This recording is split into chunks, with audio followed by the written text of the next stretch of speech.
tua preciosa graça, pelo teu poder, tu nos tiraste do charco de lodo e nos levou para um lugar de segurança, firmou os nossos pés na rocha. Tu nos resgataste, nos tiraste do império das trevas e nos transportou para o reino da luz. Nós te louvamos, porque sabemos que o Evangelho é poder de Deus para a salvação de todo aquele que nele crê. Obrigado, Senhor. Obrigado. Nós pedimos humildemente uma vez mais, estende as tuas mãos sobre todos aqueles que estão enfermos, aqueles que estão agora no hospital, ou aqueles que estão em casa, doentes.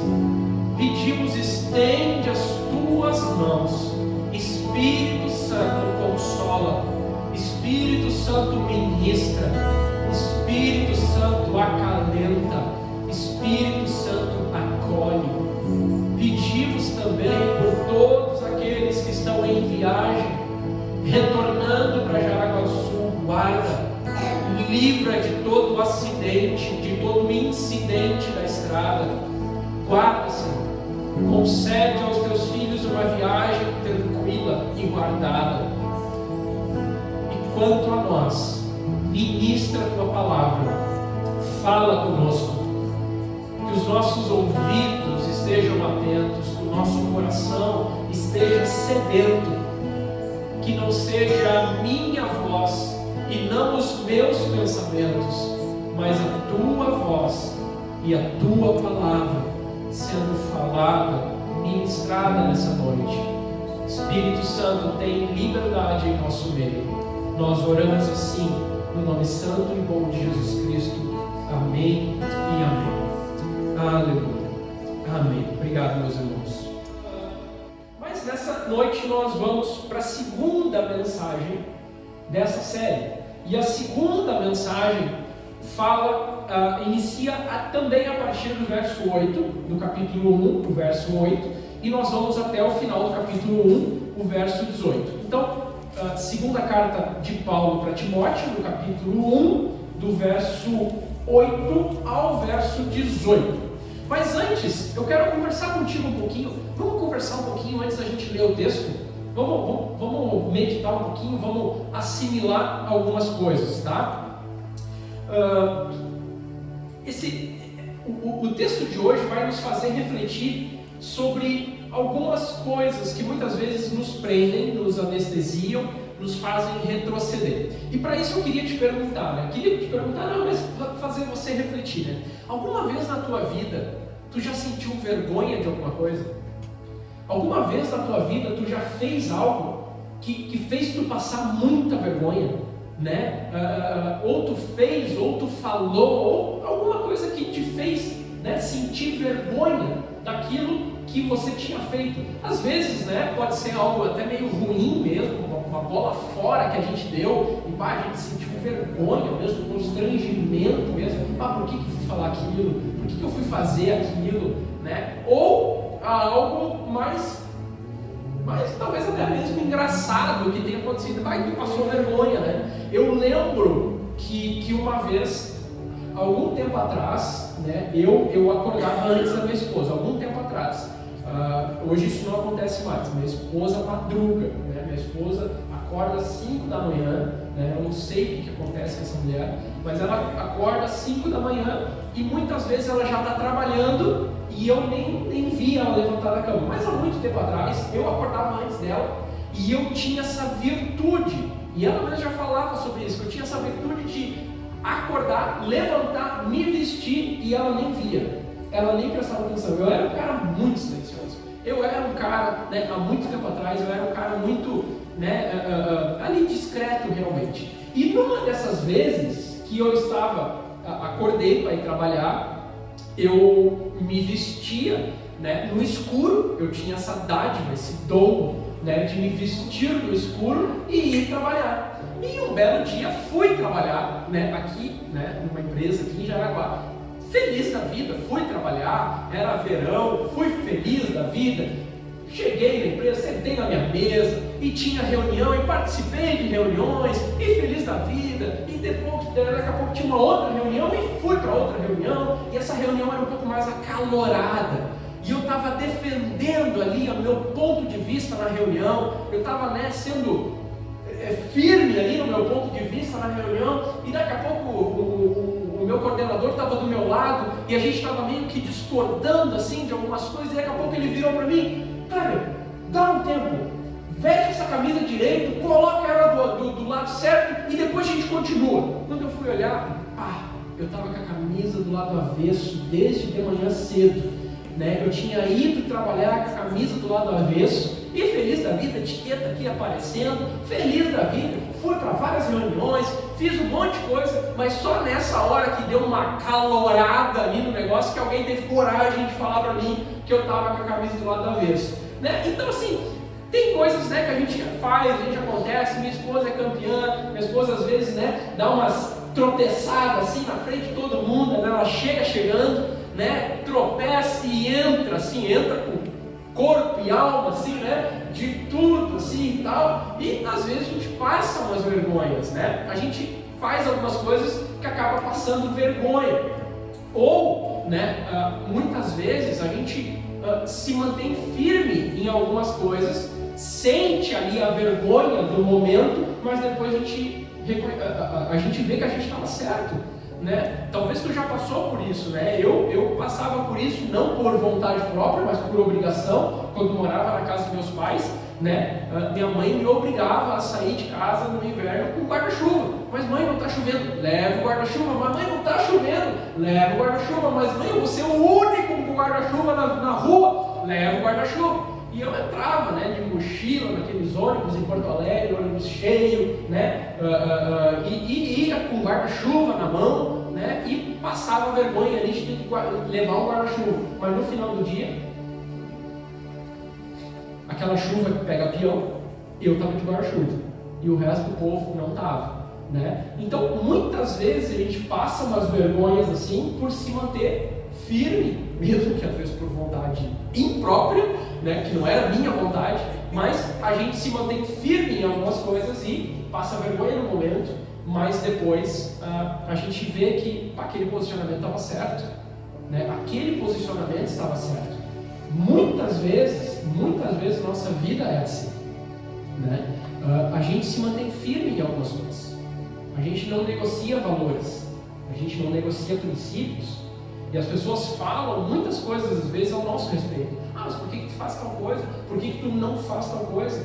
Por que tu fala isso? Ou por que tu não fala isso? Por que tu não vai em tal lugar? Por que tu não pratica tais coisas? Por que isso, por aquilo? Né? E às vezes até zoam da gente, né? Tiram sarro da gente. E a gente se mantém firme. E a gente se mantém íntegro. Né? Isso não, cara. Essas coisas não dizem mais respeito à minha vida. Não me dominam. Né? E até mesmo posicionamento de defender a justiça, de defender a equidade, de defender aquilo que é íntegro. Nós, né, quando todo mundo está negociando valores, quando todo mundo está sonegando, quando todo mundo está trocando ali alguns favores no escuro, nas escusas, né, a gente se mantém firmes. Não vou mentir, não vou negociar isso aí, né? Isso aí para mim é princípio, não vou negociar. E muitas vezes, então, a gente enfrenta momentos de vergonha, mas a gente se mantém firme, íntegro. E é sobre isso que eu quero falar um pouco com você nessa noite, sobre algumas coisas nesse aspecto. Apenas lembrando que o contexto do que a gente está falando é bom você lembrar, talvez você não estava domingo passado, é bom você lembrar que Paulo está escrevendo a sua última carta, não apenas para Timóteo, mas Paulo está escrevendo a última carta da vida dele. Quando Paulo der o ponto final, lá no capítulo 4, no verso 22, Paulo vai praticamente encerrar a vida, né? Paulo está nas últimas palavras. E aqui na semana passada a gente ainda perguntou, né? Se tu soubesse que tu está nos últimos momentos da tua vida, se tu soubesse que são os últimos dias de vida que você tem, sobre o que você falaria? Sobre o que você escreveria, sobre o que você gostaria que as pessoas soubessem ao teu respeito E o que tu gostaria que as pessoas soubessem através de você? O que teria tanta importância para ti que tu deixaria como as últimas palavras da tua vida? Será que você ia falar sobre futebol? Será que você ia falar sobre, lazer, filmes? Sobre o que você ia falar? O que teria tanta importância para ti que tu deixaria como as tuas últimas palavras? E é exatamente nesse aspecto que Paulo está escrevendo para Timóteo, para deixar as últimas palavras, para deixar um legado, uma herança escrita para Timóteo, e não apenas para Timóteo, mas para toda a igreja. Paulo se esmera em escrever palavras que fossem palavras contundentes, palavras que fossem palavras íntegras e firmes para Timóteo, um jovem pastor. Timóteo estava enfrentando muitos problemas, assim como todos os cristãos daquele tempo. Porque o contexto do que a gente está falando aqui, Paulo está escrevendo mais ou menos no ano 66 do primeiro século. 2 anos depois daquele grande incêndio de Roma, que foi em 64. Nero coloca fogo em Roma e culpa os cristãos por esse incêndio. Dos 14 distritos de Roma, 10 foram sucumbidos pelo fogo, destruídos pelo fogo. E Nero coloca a culpa nos cristãos. É como se fosse a desculpa perfeita para perseguir aquele povo que só crescia, aquele povo que só aumentava. Então Nero começa uma das grandes perseguições. Não foi a maior, houveram muitas outras, e não foi a única, houveram muitas outras. Mas exatamente em 64 acontece esse incêndio. Em 66 Paulo está preso e está escrevendo para Timóteo. E está escrevendo para Timóteo diante desse conturbado cenário, e está dizendo para Timóteo: não retrocede, não desiste, não é hora de voltar para trás, não é hora de largar a espada, você deve continuar. Então aquilo que de fato tinha valor para Paulo, é isso que ele está escrevendo para Timóteo. Paulo poderia estar usando os últimos momentos de vida para Timóteo, para dizer: Timóteo, procura um emprego decente, te qualifica, te prepara, vai estudar, vai fazer uma profissão, vai desenvolver uma profissão, vai trabalhar, né? Faz alguma coisa com a tua vida, né? Mas olha o que Paulo está escrevendo para Timóteo. E deixa eu só abrir um parênteses aqui, né, para que não haja nenhuma confusão. Tudo que eu falei é lícito, é honroso, é maravilhoso. Estudar, trabalhar, ter uma profissão, claro que sim. Pelo amor de Deus, claro que sim. Mas Paulo está incentivando Timóteo à soberana vocação. E está dizendo: Timóteo, tu foi comissionado, tu foi convocado pelo Senhor. Então essa é a prioridade da tua vida. Te esmera nisso, não desiste, não retrocede.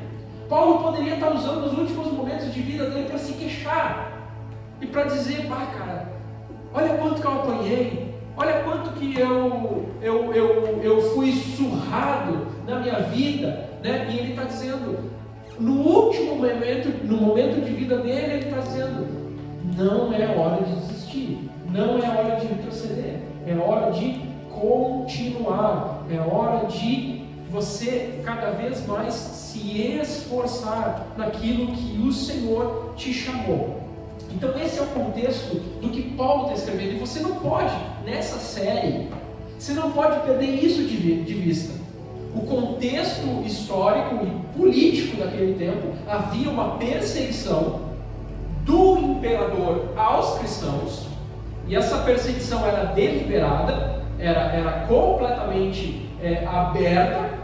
Havia essa perseguição aos cristãos, porque o imperador era tido como um deus. Havia essa perseguição, e essa perseguição não era apenas socioeconômica, no sentido de que os cristãos eram prejudicados, os cristãos não eram favorecidos. Não, os cristãos eram mortos. Simples assim, eles eram mortos, eles eram levados às arenas, né? Eles eram feitos tochas humanas, né? postes, né, eram erguidos e os cristãos, banhados de piche e óleo, eram colocados nos postes para iluminar as ruas de Roma.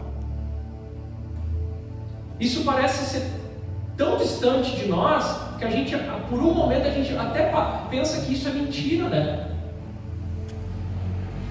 Tu já parou para pensar, meu irmão, que quando tu chegar no céu, tu vai encontrar pessoas que foram mortas por animais. Tu vai encontrar pessoas que foram mortas queimadas por amor a Cristo. Tu já parou para pensar que existem irmãos teus da família da fé?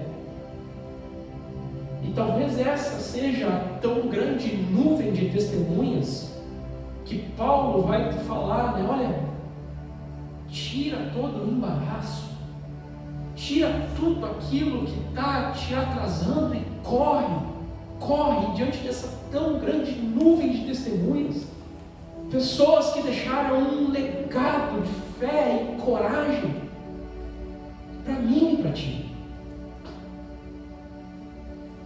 Pessoas que não negaram o Senhor.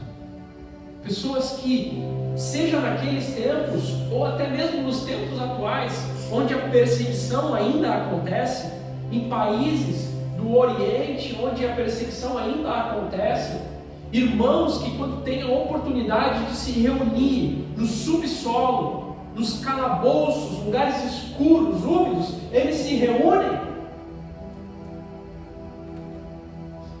E nós, muitas vezes, estamos procurando desculpa para não vir no culto.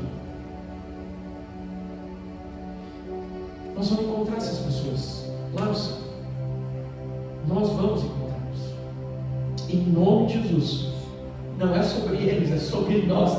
Nós todos, nós vamos encontrá-los. Eu quero te ver lá também, meu irmão. Eu quero te ver, quero que tu me veja lá no céu. E nós vamos encontrá-los, porque eles já estão descansando no Senhor. Eles estão no melhor lugar que pode existir. Eles descansam no Senhor. Nós ainda aqui lutamos contra a carne, mas eles descansam no Senhor e eles nos aguardam vitoriosos, porque não negaram ao Senhor. Esse é o contexto do que Paulo escreve para Timóteo, nessa última carta. E agora sim eu quero te convidar a ler comigo a partir do verso 8. Capítulo 1, segunda carta de Paulo a Timóteo, capítulo 1, a partir do verso 8. Portanto, não se envergonhe de testemunhar do Senhor, nem de mim, que sou prisioneiro dele, mas suporte comigo os meus sofrimentos pelo Evangelho, segundo o poder de Deus, que nos salvou e nos chamou para uma santa vocação, não em virtude das nossas obras, mas por causa da sua própria determinação e graça. Esta graça nos foi dada em Cristo Jesus desde os tempos eternos, sendo agora revelada pela manifestação de nosso Senhor, Cristo Jesus. Ele tornou inoperante a morte e trouxe à luz a vida e a imortalidade por meio do Evangelho. Deste Evangelho fui constituído pregador, apóstolo e mestre. Por essa causa também sofro, mas não me envergonho, porque sei em quem tenho crido e estou bem certo de que Ele é poderoso para guardar o que eu lhe confiei até aquele dia. Retenha com fé e amor em Cristo Jesus o modelo da sã doutrina que você ouviu de mim. Quanto ao que lhe foi confiado, guarde-o por meio do Espírito Santo que habita em nós. Você sabe que todos os da província da Ásia me abandonaram, inclusive Fígelo e Hermógenes. O Senhor conceda misericórdia à casa de Onesíforo, porque muitas vezes ele me reanimou e não se envergonhou por eu estar preso. Ao contrário, quando chegou a Roma, procurou-me diligentemente até me encontrar. Conceda-lhe o Senhor que naquele dia encontre misericórdia da parte do Senhor.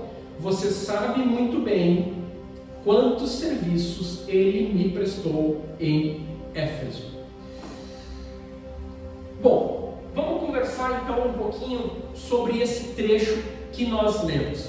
No domingo passado, nós vimos Paulo falando para Timóteo que Deus não nos deu espírito de timidez, mas Deus nos deu espírito de poder, de amor e de domínio próprio.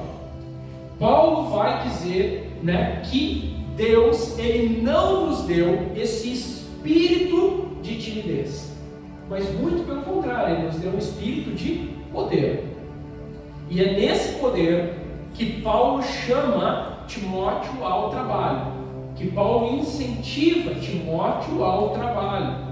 Nós vimos na semana passada, e a gente até estava aqui, o quadro aqui, a gente fez um exemplo aqui daquilo que Paulo vai testemunhar a respeito de Timóteo, certo? Paulo vai dizer que sabia que Timóteo tinha uma fé genuína. Ele vai dizer: sei que a tua fé, ela não é fingida. Paulo vai dizer para Timóteo, Paulo vai dar testemunho de Timóteo, vai dizer: eu sei que a tua fé não é fingida.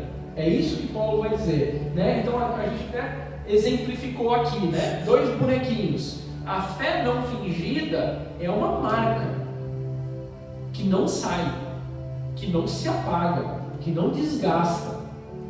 A fé fingida é aquela no bonequinho, tipo lápis. Tu desenha com lápis, mas tu passa uma borracha, apaga. Mas aquilo que foi marcado, e você foi marcado, lavado no sangue do Cordeiro e selado pelo Espírito Santo, há um selo em você que testifica a quem você pertence. Isso não tem como tirar, isso não tem como arrancar. É uma marca que todo aquele que é fiel a Jesus Cristo carrega. Então Paulo vai dizer para Timóteo, olhando para ti, Timóteo, eu sei que a tua fé não é fingida. Há uma marca, é como se Paulo dissesse para Timóteo: Timóteo, tu carrega uma marca. Tu carrega uma marca em ti. E todos os que olham para ti sabem que você foi marcado. Então uma coisa é a fé, mas outra coisa são os dons. E é isso que Paulo também vai dizer para ele. Mas mantenha acesa a chama do dom. Uma coisa é fé, outra coisa é exercício dos dons. Todos nós recebemos do Senhor as ferramentas, as habilidades, aquilo que é necessário para nós cumprirmos o chamado.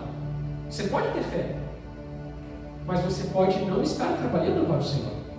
E é isso que Paulo vai dizer para Timóteo: mantenha acesa, não deixa apagar essa chama no teu coração, mantenha acesa a chama do dom. E daí ele vai dizer: porque muitas vezes nós estamos na timidez. E essa timidez, ela precede a vergonha. Paulo está fazendo uma construção de pensamento. Paulo está interligando uma coisa, encadeando uma coisa na outra. Paulo está dizendo: olha, Deus não nos deu o espírito de timidez. Porque aí a timidez, ela precede, ela vem antes da vergonha. Você na timidez pode estar caminhando para ter vergonha.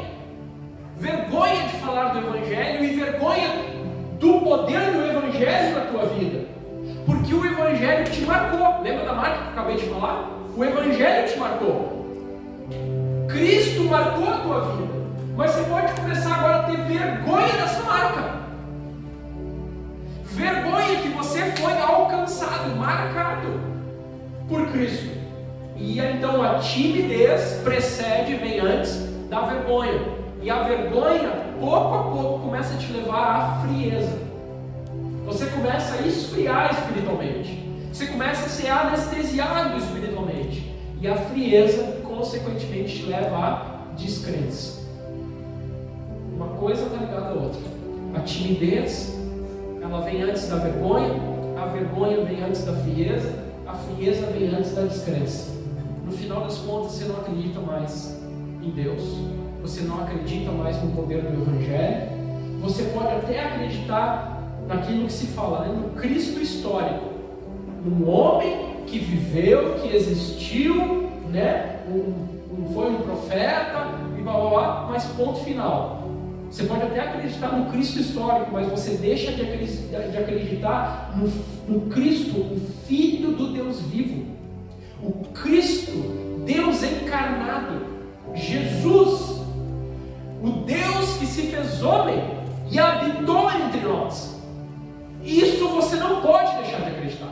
Isso você não pode dar lugar à frieza na tua vida, porque a partir do momento que você começar a duvidar disso, você está caminhando para a ruína.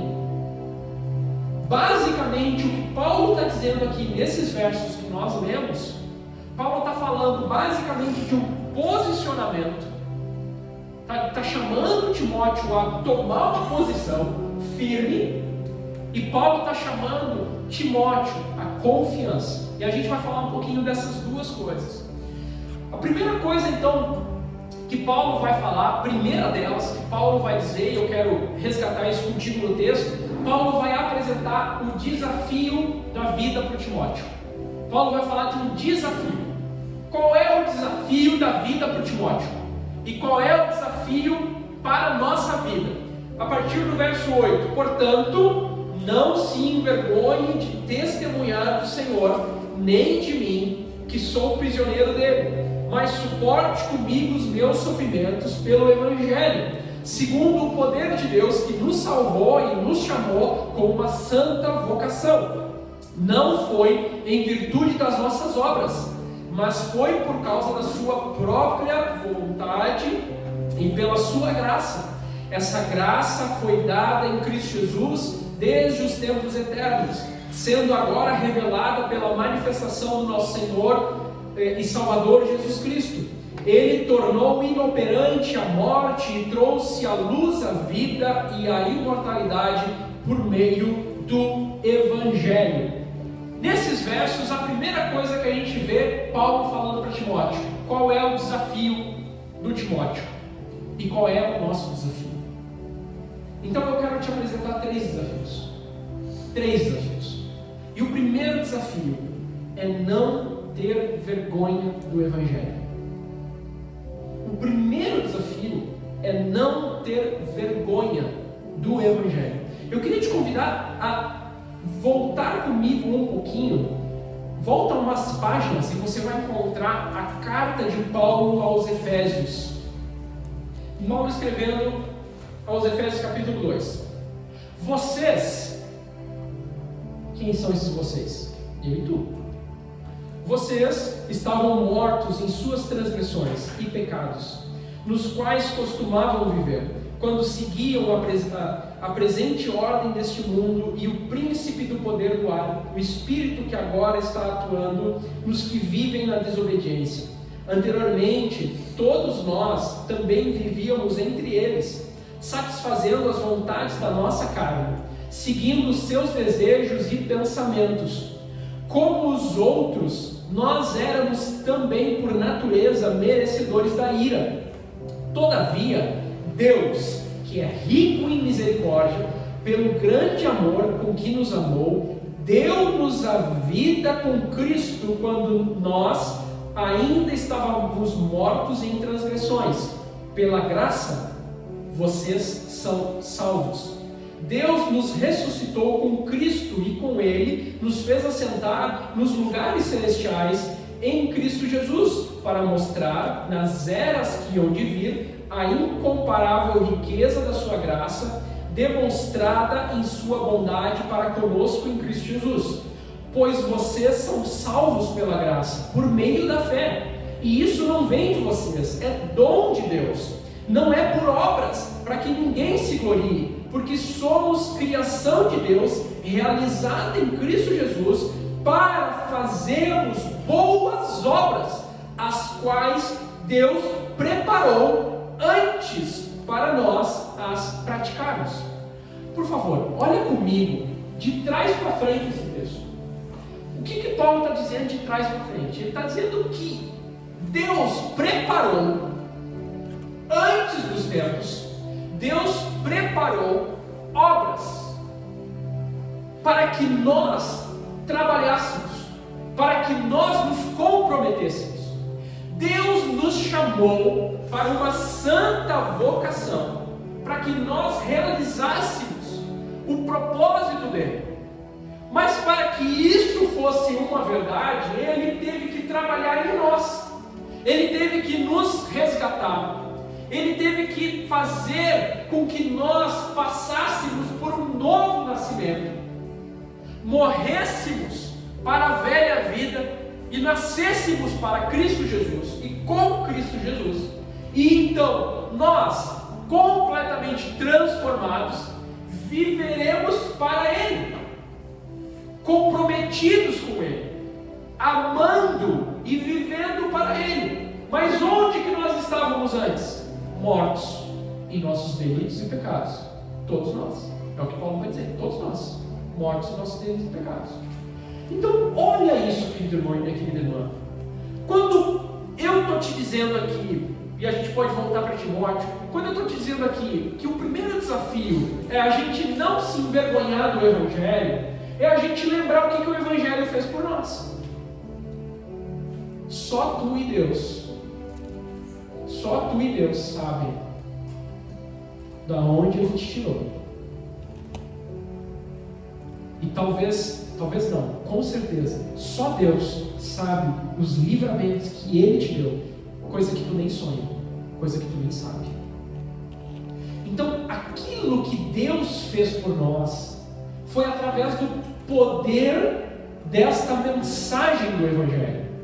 O Evangelho é poder de Deus para salvar. A canção que nós cantamos aqui, Cristo tem poder para salvar. O Evangelho fez isso em nós, Ele nos salvou. Então você poderia ter vergonha da tua velha vida, vergonha das tuas velhas práticas, vergonha daquilo que você fazia no escuro no sentido de que se as pessoas vissem, soubessem, né, seria algo vergonhoso.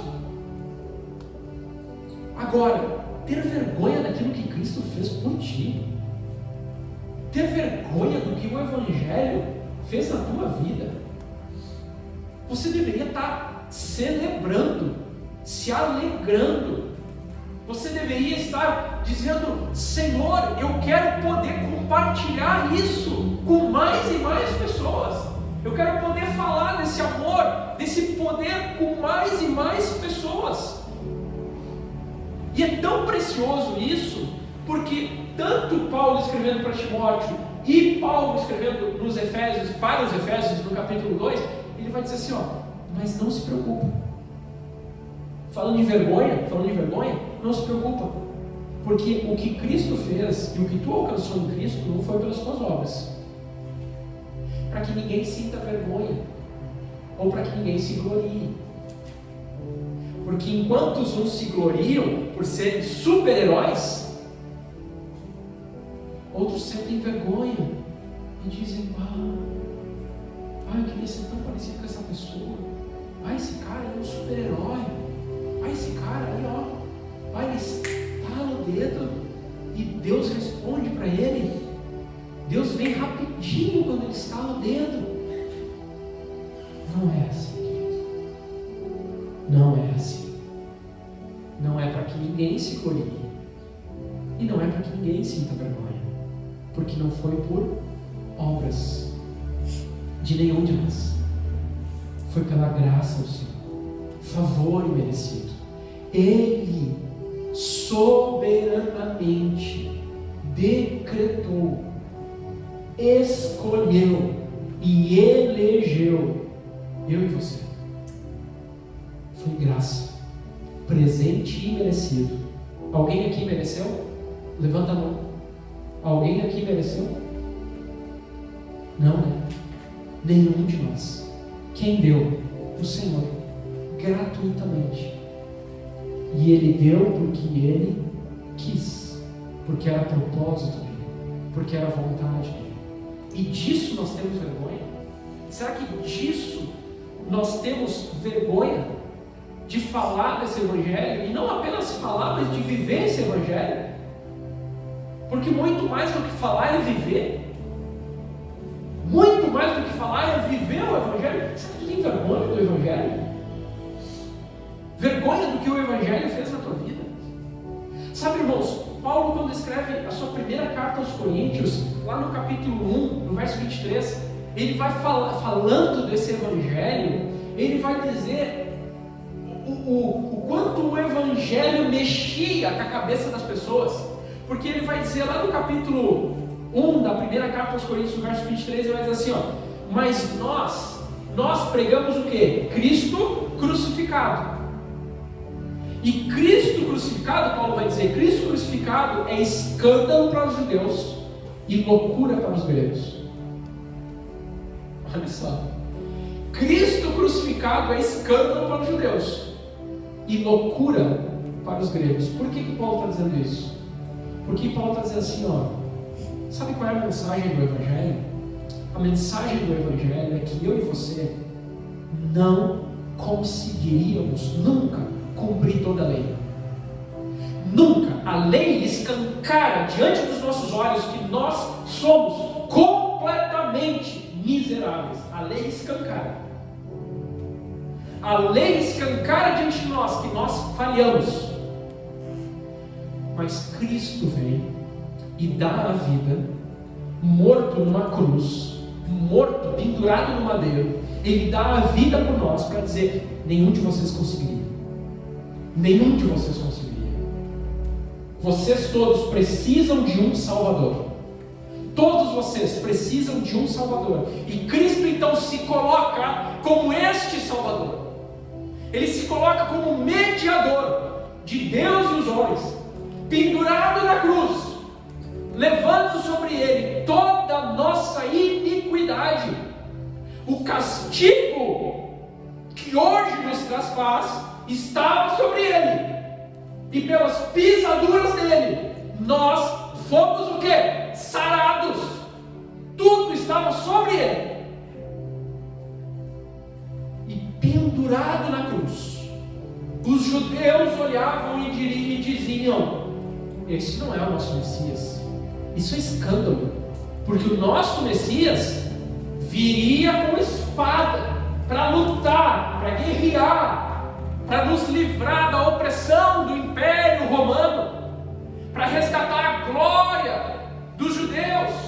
Então, para os judeus, isso, o Cristo pendurado na cruz era loucura. E para os gregos, para os judeus era escândalo. E para os gregos, loucura. Porque no pensamento grego, na sabedoria grega, era necessário se elevar espiritualmente para alcançar a redenção. Era necessário, que tudo aquilo no pensamento grego, tudo o que está na terra é mal e tudo que está sobre a terra é bom. Então era necessário, pelo conhecimento, se elevar, chegar a essa espiritualidade superior. Então para eles era loucura pensar que um Deus viria e se encarnaria, tomaria forma humana e morreria na cruz. Para eles isso é loucura. Nunca um Deus faria isso. Nunca. É isso que Paulo está dizendo. É loucura para uns, é escândalo para outros, é até motivo de chacota para alguns. Mas eu não me envergonho do Evangelho. Eu prego Cristo Jesus pendurado na cruz, porque Cristo Jesus pendurado na cruz mostra para nós que nós dependemos dele. Nós precisamos de um Salvador, e só esse Salvador, dando a vida por nós, é que nós alcançamos o resgate. Então a primeira coisa do desafio é a gente não se envergonhar do Evangelho. Mas a segunda coisa do desafio o segundo desafio é a gente não ter vergonha de pregar o Evangelho. Uma coisa é ter vergonha do Evangelho, nós não podemos ter vergonha do Evangelho. Mas outra coisa é ter vergonha de pregar o Evangelho, de falar do Evangelho. E Paulo vem falando para Timóteo de timidez, de covardia. Irmãos, sério, eu fico assustado com a quantidade de pessoas que a gente vê, e muitas vezes até conversa, homens e mulheres tímidos, covardes, inseguros. Se o pastor chama para pregar, meu Deus, tem um ataque do coração. Será que nós não temos nada para compartilhar? Será que a gente não tem nada para falar do poder do Evangelho? Da onde vem essa covardia? Da onde vem essa timidez? Da onde vem essa insegurança? Quando Jesus está falando aos seus discípulos, ele fala: olha, não fiquem com medo. Se vocês acham que vocês não têm nada para compartilhar, e se um dia vocês forem levados à presença de autoridade dos magistrados, e forem levados e colocados em julgamento, e vocês não tiverem nada para falar, fiquem tranquilos, porque o Espírito Santo dará a vocês a palavra que vocês devem falar. Jesus falou isso, e Jesus não brinca, Jesus não mente. Se Jesus disse que nós receberíamos do Espírito Santo a palavra, a mensagem, no momento certo, no momento exato, você acha que ele estava brincando? Você acha que ele estava mentindo? Com certeza não. Então da onde vem a nossa insegurança? Eu te respondo: a nossa insegurança vem porque nós não caminhamos com o Espírito Santo.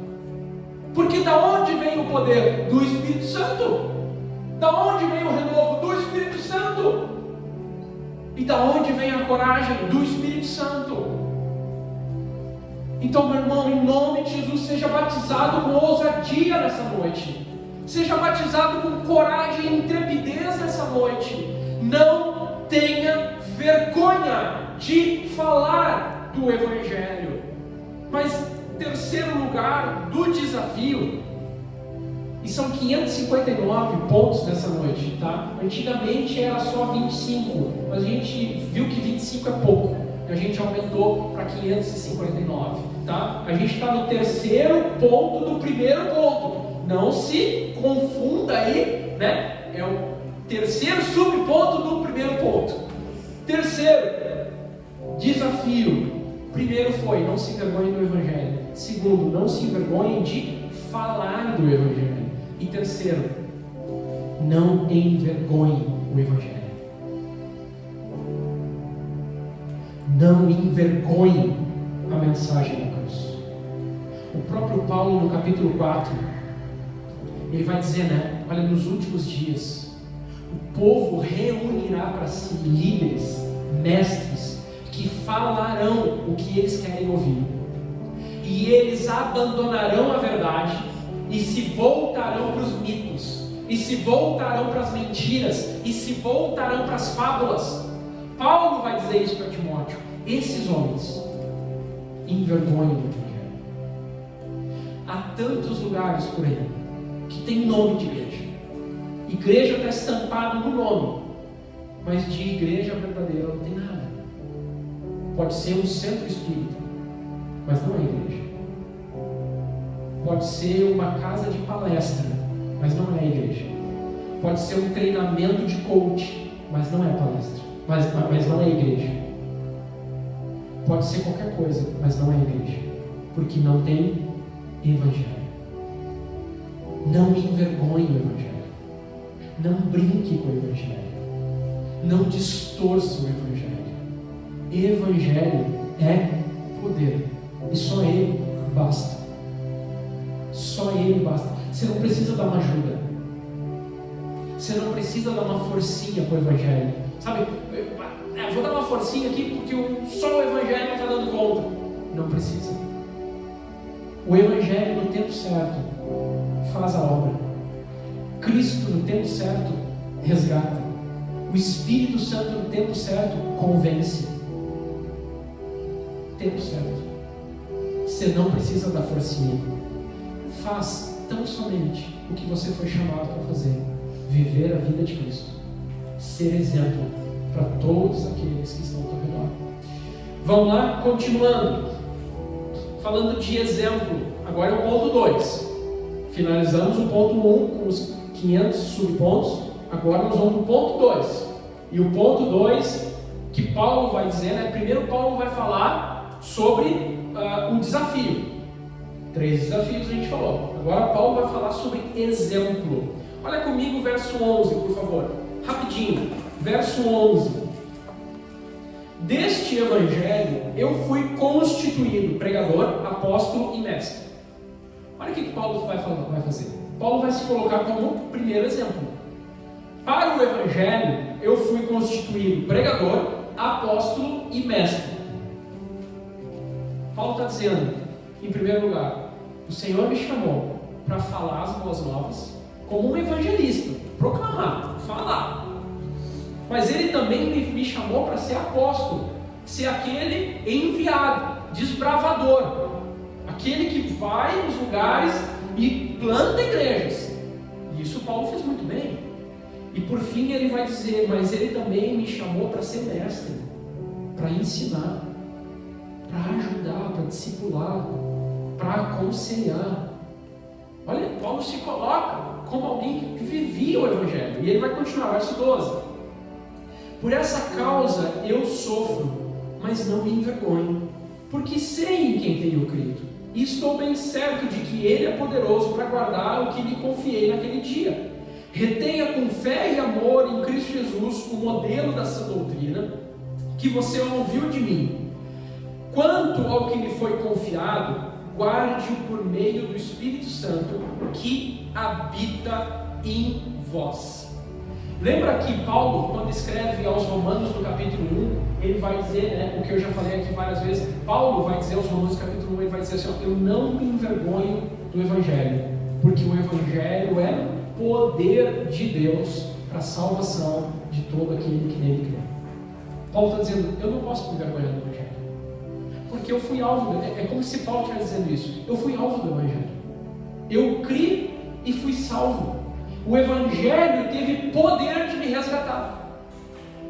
Por isso que o Evangelho é poder de Deus. Eu não posso me envergonhar. E lembra do aspecto de vergonha do que eu falei. Porque vergonha não é simplesmente você ter vergonha do Evangelho, mas é vergonha de falar. E muitas vezes a gente nessa coisa, nesse relativismo, de tentar trazer uma mensagem que massageia, a gente cai no terceiro erro lá que eu falei, né? De envergonhar o Evangelho. Que a gente começa a distorcer para dar uma aliviada, distorcer para dar uma massageada.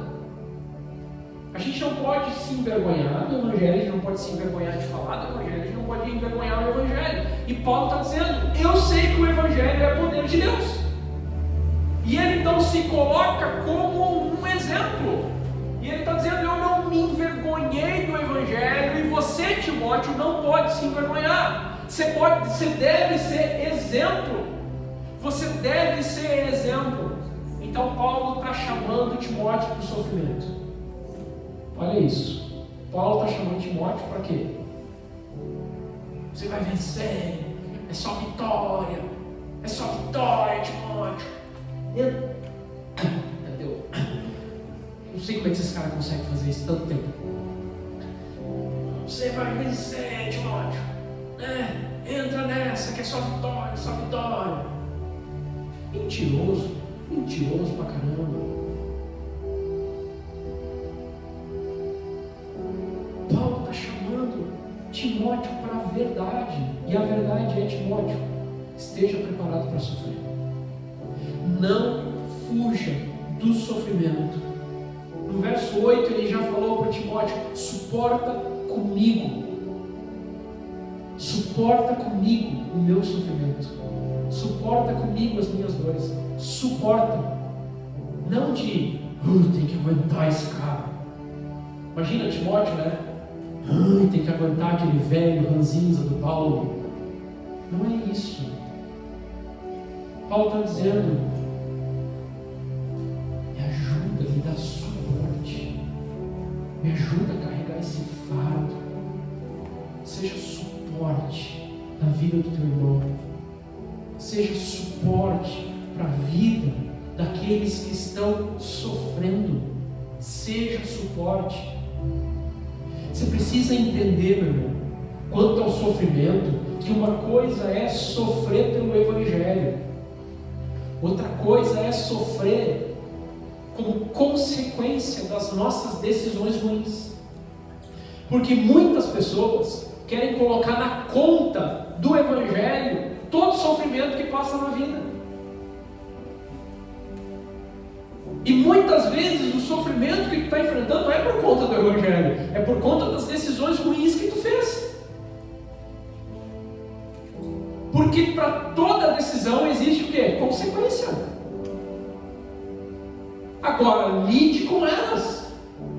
Seja sábio e peça a Deus graça para lidar com as consequências, sem deixar o Evangelho. E sem retroceder na tua caminhada. Muitas vezes a gente coloca na conta de Deus tudo que a gente está passando. Não, peraí. Coloca na tua conta. Coloca na tua conta isso que está acontecendo. E Deus vai te dar graça e misericórdia.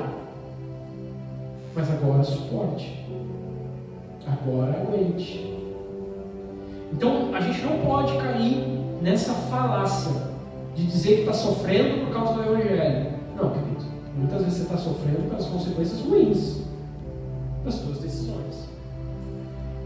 Vamos continuar rapidinho, porque, meu Deus, hoje o tempo foi. E a gente tem ainda mais... Quantos?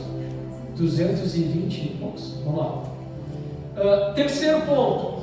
Paulo vai falar... Paulo já falou sobre o desafio. Paulo falou sobre ser exemplo. Então ele se coloca como exemplo de sofrimento e de um embaixador mesmo do Evangelho. E convoca Timóteo para ser também participante disso. Mas agora Paulo vai falar um pouquinho sobre realidade.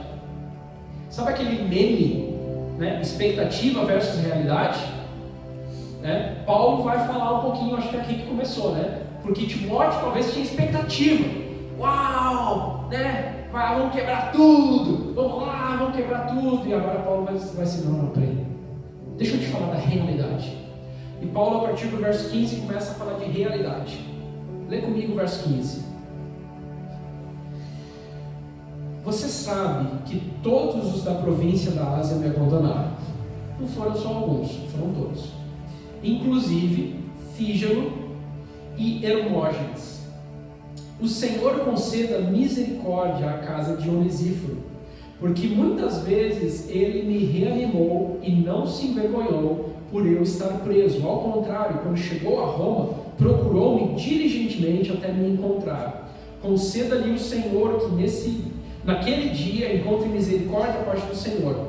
Você sabe muito bem quantos serviços ele me prestou em Éfeso. Aqui Paulo coloca um paralelo, né, entre aqueles que abandonaram e aquele que foi companheiro. Essa é a realidade.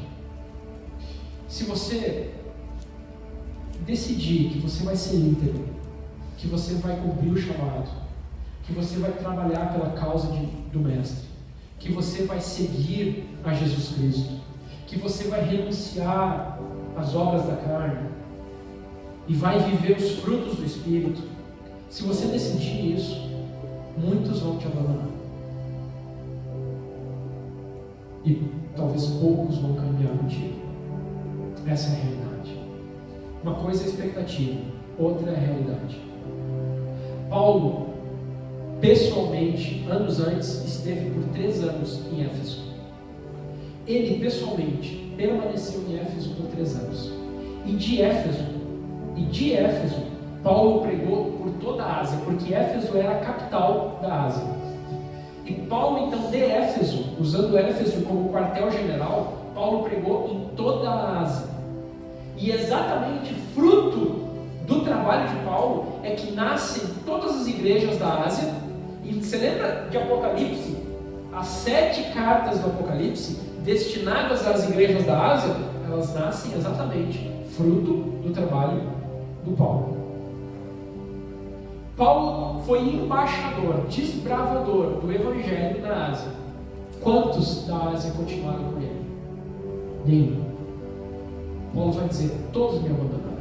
E ele cita esses 2 homens, talvez esses homens eram líderes naquela região, ou foram líderes desse abandono.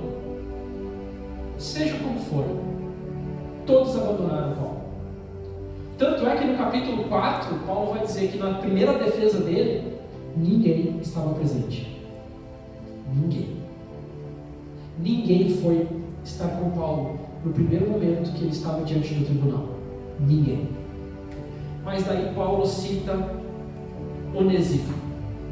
E Paulo vai dizer: só Deus sabe o quanto esse homem me ajudou. Só Deus sabe o quanto esse homem se comprometeu comigo.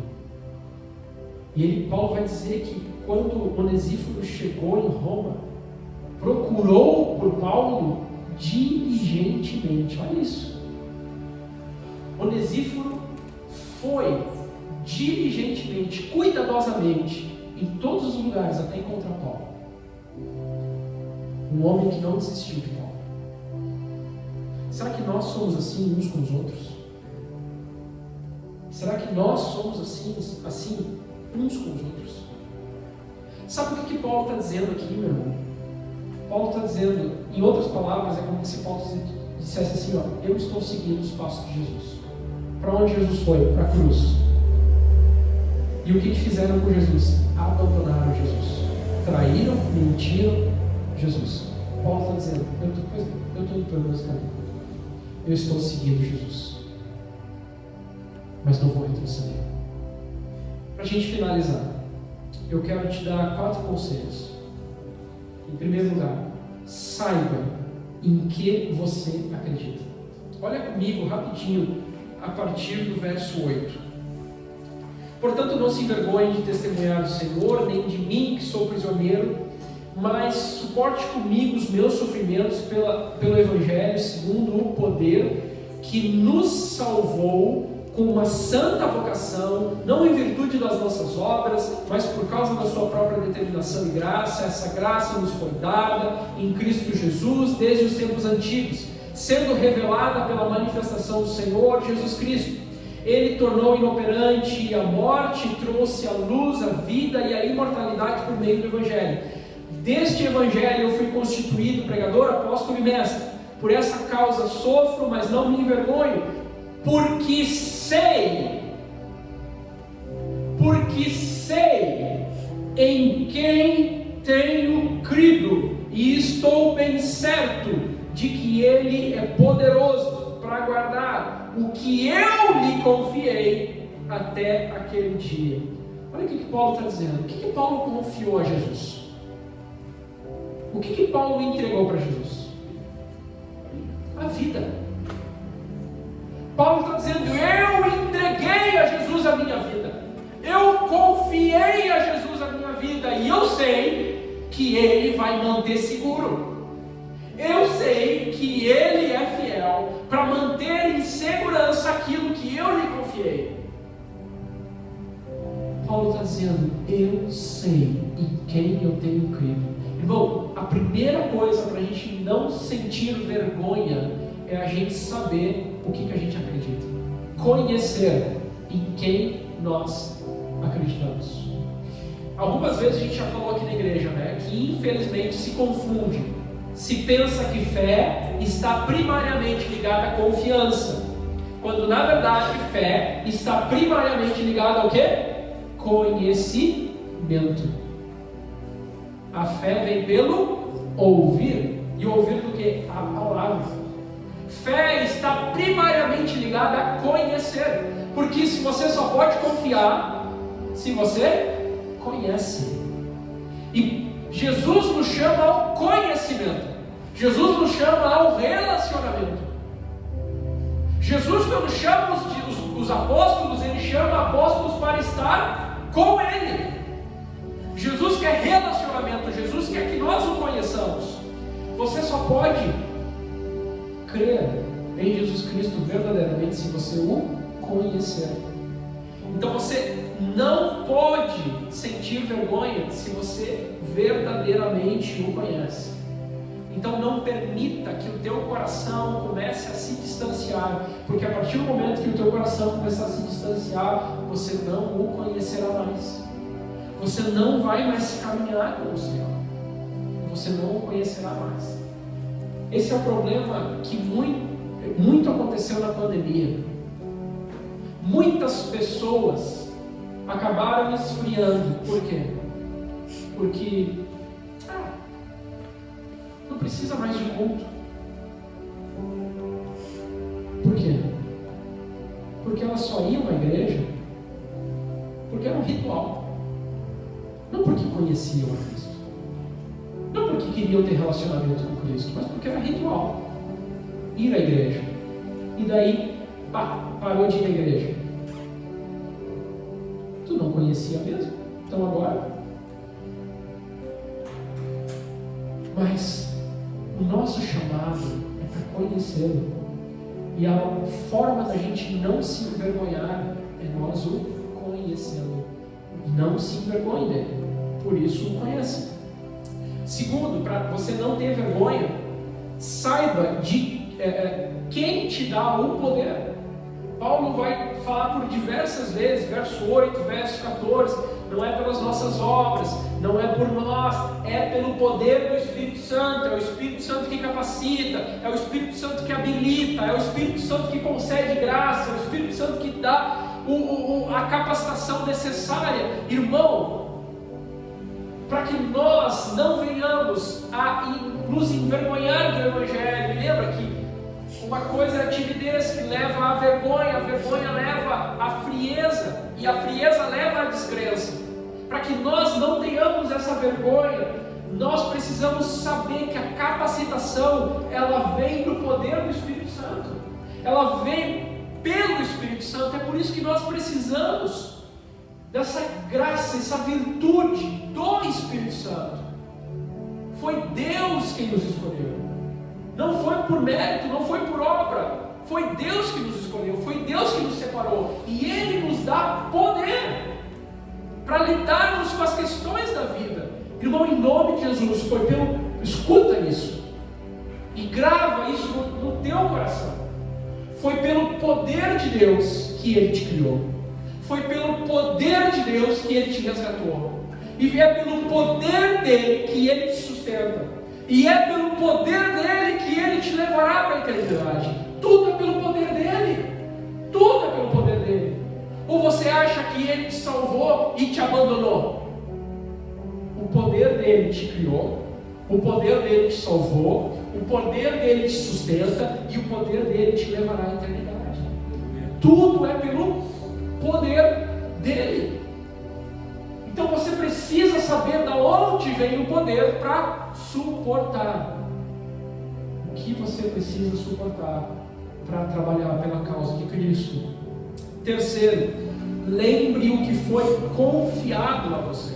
Porque no verso 13 e 14, porque uma coisa Paulo vai dizer: eu sei que o Senhor manterá seguro aquilo que eu confiei ao Senhor. Mas Paulo vai dizer para Timóteo: lembre daquilo que foi confiado a você. E o que foi confiado a Timóteo? A pregação do Evangelho. Timóteo tinha recebido essa incumbência de pregar o Evangelho. E isso era um tesouro que deveria ser guardado, que deveria ser mantido guardado. E por Paulo entender que isso era um tesouro, Paulo estava disposto a sofrer. Eu estou terminando de verdade, mas lembra comigo uma coisa. Quando ainda se chamava Saulo, perseguidor dos cristãos, Saulo tem um encontro com Jesus, a caminho de Damasco. Paulo tem um encontro com Jesus, Paulo fica cego. Quando Paulo fica cego, Deus fala com Ananias. E quando Deus fala com Ananias, isso está registrado em Atos. Quando Deus fala com Ananias, Deus vai falar para Ananias o seguinte: fala, vai ao monte de Saulo e fala para ele o quanto ele vai sofrer pelo meu nome. Saulo havia acabado de ter um encontro com Deus.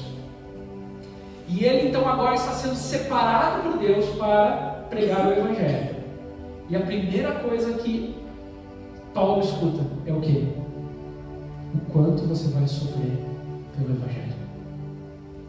Essa é a primeira coisa que Paulo escuta. O quanto você vai sofrer pelo Evangelho. Paulo em nenhum momento teve ilusão. Paulo tinha uma realidade. Paulo sabia que foi chamado para pregar o Evangelho, mesmo que isso trouxesse sofrimento. A grande questão, meu irmão, é que todos nós sofremos. Faz parte da vida do sofrimento. Todos nós sofremos. A grande questão é: o que o sofrimento que você está vivendo está gerando para ti? E pelo que você está sofrendo? Você está sofrendo pelas tuas decisões erradas? Ou você está sofrendo por um tesouro que foi confiado a você, que tem valor, que tem importância? Esse tesouro, lembra da parábola dos talentos? Um dia você estará prestando contas daquilo que foi confiado a você. E vai se perguntar a você: o que você fez com esse tesouro? O que você fez com o tesouro que foi depositado no teu coração? O que você fez?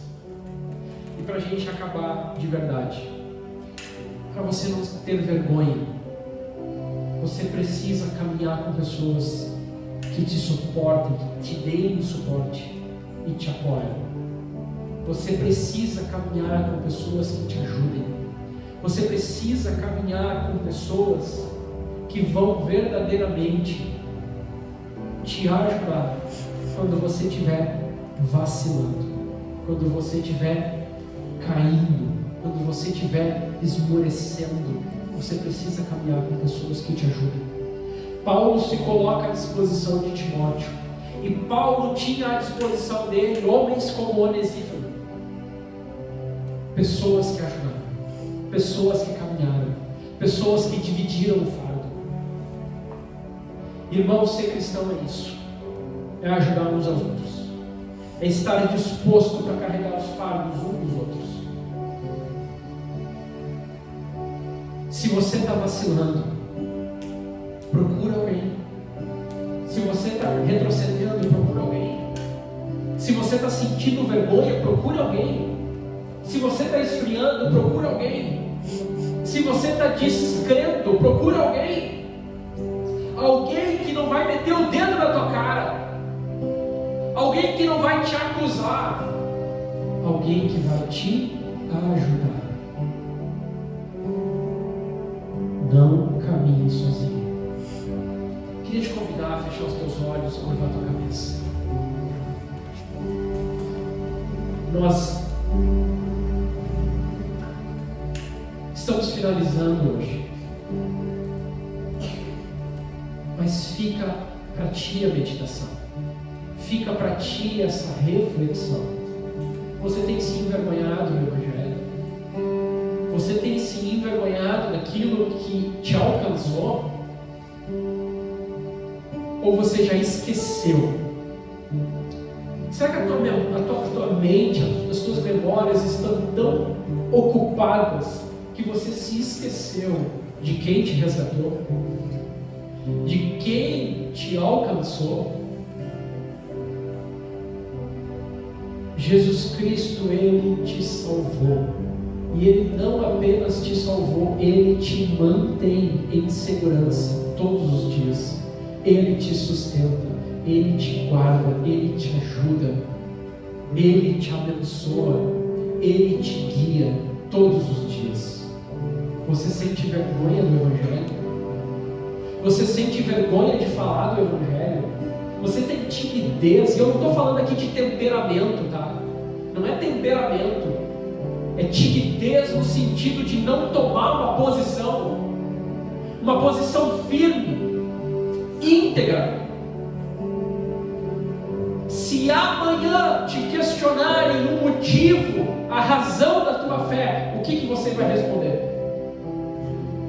Se ao sair do culto e te questionarem a razão da tua fé, o que você vai responder?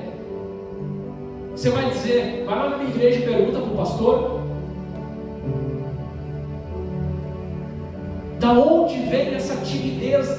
E de novo, não entenda a timidez como temperamento, entenda a timidez como falta de posicionamento. Sabe da onde vem? Vem porque você não tem se relacionado com o Espírito Santo. Você não tem buscado o Espírito Santo, você não tem falado com o Espírito Santo, você não tem buscado a plenitude do Espírito Santo. E será que nós estamos tentando macular o Evangelho? Dar um jeitinho no Evangelho para ele ficar mais fácil? Nós precisamos, meus irmãos, ser íntegros no nosso chamado, firmes, convictos que aquele que nos chamou vai nos manter, vai nos ajudar, porque o poder é dele, o poder vem dele. Quando foi a última vez que você convidou alguém para ir à igreja? Quando foi a última vez que você convidou alguém para estar no culto? Será que isso também não é um sintoma da tua vergonha? Será que isso também não é um sintoma da tua descrença? Tanto faz se vai ao culto ou se não vai. Será que isso não é um sintoma